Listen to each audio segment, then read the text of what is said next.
Welcome back. Well, they've left the players' corridor, and now Charlie and Colin are back here in the fan zone with the stringing team. Charlie? Yeah, that's what me and Colin do. We just have a wander about, go to centre court, go to the players' changing rooms, come out into the fan zone, isn't it, Colin?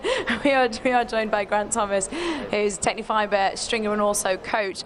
Grant, can you tell us what rackets you've been working on this morning? Because I hear that Nishikori, who's going out of centre court, you've been working with, is that correct? Yeah, he's requested his rackets to be strung very, very early on in the morning. That's just to basically let the strings set in the racket head, so how he wants them for his match. I think he had 5 done.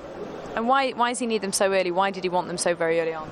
Well, the reason being is because sometimes they like the strings to set in the head. Some players like the strings very, very fresh before they go out on court. Like, for example, I think it's Marcel Garros. He's just had his rackets done just before he goes out on court, whereas Nishikori likes his to set early morning, and then that's just how he likes it for when he goes on court. Okay, so Marcel Garros, who he was doing just now, he's actually just gone on centre court playing in the doubles, and Nishikori had his done ages and ages ago. He's going out at 2 o'clock to take on Ryanage. Colin, how important is it that you have a good man like Grant who gets your strings right? Yeah, it's crucial. It is absolutely crucial out there. You know, it's something that is very detailed. You know, you might be changing half a pound of tension or 1 pound of tension, and that can really make a difference to how it feels with the ball coming off the strings. So it's really important. You know, some of the players have private stringers, but we've got Tecnifibre here to do a great job. And it's interesting to hear there Nishikori likes to have it, you know, his racket strung well before his match to let it bed in. It's a very unique thing to each and every player will be different, a different tension, a different, you know, time to string the rackets, down to the grips, everything's different on the racket, and it's all about them being comfortable on the court and that racket feeling good in their hand. How much pressure do you feel? Because it's not you're not just sort of putting some strings on a racket. As Colin just said, it's so important that you get the tensions right, and very particular how the different players like it. Do you feel the pressure? Have you ever mucked up? These guys and myself, we don't muck up, we don't mess up. Stefan and Max here are the best in the business. Max, for example, at the back, he's the one who's always requested by Rafael Nadal to string his racket.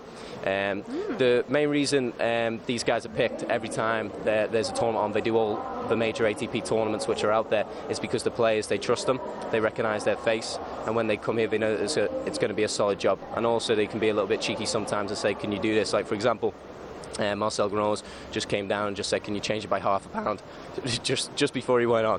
He just went, oh no, he doesn't want it like this now, he wants it a little bit higher. So he's literally just changed it right before he went on court. So it's really, really important that the stringers get it right. The players know that they can ask them any questions they want, and we can do the best job possible for them. Can we have a quick look? Yeah, let's go and have a look. Come in, Colin, as well.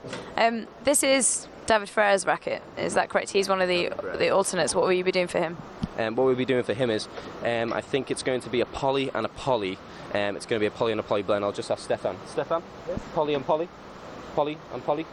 So what's poly and poly? Colin, what's poly and poly mean? Poly is the fibre that the string's made of. It's a polyester string as opposed to a natural gut string that a lot of players use. So it's a very powerful string. It's long lasting, although these players will string it fresh for pretty much every time they play. So they never break them. They never break them. But they string it fresh every time they play? Every time they play. So for example, if they've played with it for a set or a few games they didn't like it, they'll change it. If they've had a hit on the practice court, they come in and they change it. For example, David Ferrer, he's gone for a poly and a poly blend, actually 2 different polyester strings. It's a very stiff, brittle string. It allows more spin, power, and also durability throughout the match. It's the reason he's gone for 2 different polys is because they offer two different qualities, and that's what he's after. The most common blend that we're going for actually with the pros, which they're requesting, is a poly on the mains, which is the stiff one, and then a gut on the crosses. Now the gut has actually changed from many, many years. It's not actually like the original gut which comes from animals anymore. It's now like more of a compound which is multi-filament of different blends. That just allows for a little more lasting durability, and also with the conditions of like different ambient temperatures, like for example that arena, it can cope a lot more with that. And the fantastic thing is, when we were here last year, you guys, Tecnifibre, were actually hidden away. You were by the players' changing rooms, which had no access. So it's fantastic that fans can come and see what you're actually doing, and that you are stringing actual tennis players' rackets that are here today. Well, thank you very much for joining us, Grant, and I'll let you get on with the poly. Thanks very much, Colin.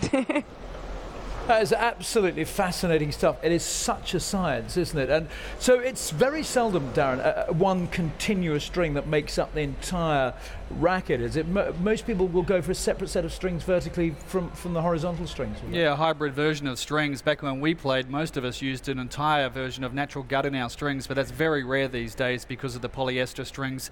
Players can get a little more spin on the ball now, and as we know in tennis, spin means control. So just about everyone is doing a hybrid version. Either they put gut in the mains and polyester in the crosses, or the other way around, like David Ferrer's trying. Interesting to see Ferrer trying something different to get a little more pop out of his game. So yeah, all the players do it. They all spend November and December tinkering with their equipment, their rackets, and also different types of string to see if they can get that little 2 or 3%. Yeah, and the other interesting thing about here, we talk about indoor tennis being a controlled environment. Actually, not necessarily the case, is it? Because we talked there about the atmospheric conditions changing throughout the course of the day. Pretty cool during the day, then the crowd come in and the whole thing warms up. And these are the little things that they have to think about. Players, they get the feel for it when they come here to practice. It's pretty cold in the mornings. We saw yesterday a couple of the players warming up on centre court with long sleeve shirts on, and then come the match, it's going to be a lot warmer than that. So perhaps if they're comfortable with playing with a slightly kind of looser racket in the morning for the colder conditions, then they might just change it up in the afternoon for their matches and go a little bit tighter. So these little details, it might not they're crucial. It might not even be only for the conditions. I mean, if they come in, you're feeling a little bit nervous. You might want to string it a bit tighter just so you can swing away without the ball flying. And every week's different as well. I mean, you'll go to the conditions and say, okay, the ball's feeling a bit heavier this week, the court's playing a bit slower, so I'll get a little bit looser. And sometimes if you play on a faster court, an outdoor court or something like that's playing pretty quickly, you'll have a different tension. So the players are constantly kind of readjusting their tensions throughout the course of the year, given what tournaments they're playing, what conditions they're in. Down the years, we've seen some really unusual stringing methods as well. I seem to remember there was even a sort of diagonal stringing at one stage. I think they've tried a lot of things. I think back then it was all about what can we get more spin from, and I think different string patterns, and of course strings have changed hugely now. These poly strings, they grip. It seems as if the ball stays on the strings just for a couple seconds longer, which then you can create so much spin, and then you're going to get a lot of advantage from that if you're playing on a court that allows you to hit with a lot of spin. It was an Aussie guy we all know, nightmare to play. You know who I'm going to say now, Wayne Arthurs, huh? Big lefty, nightmare serve. But he actually, do you remember what the racket was called? But he actually used Flymo.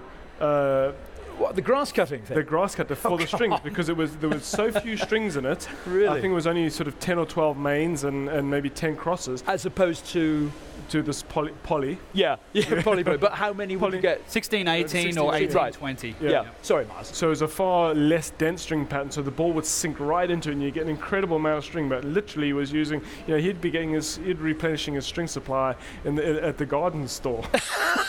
I love that. Just very briefly, for those of us who can barely hit a ball but like to give it a try, what should the social player be looking for in their strings? I never quite know when I go into a racket shop. They say, "Oh, how do you want it strung?" Well, I think it's important these days with the new string, the new polys, that you don't string it too tight. With the gut, the ball would really fly off the racket. So people were getting it strung around 60 to 65 pounds.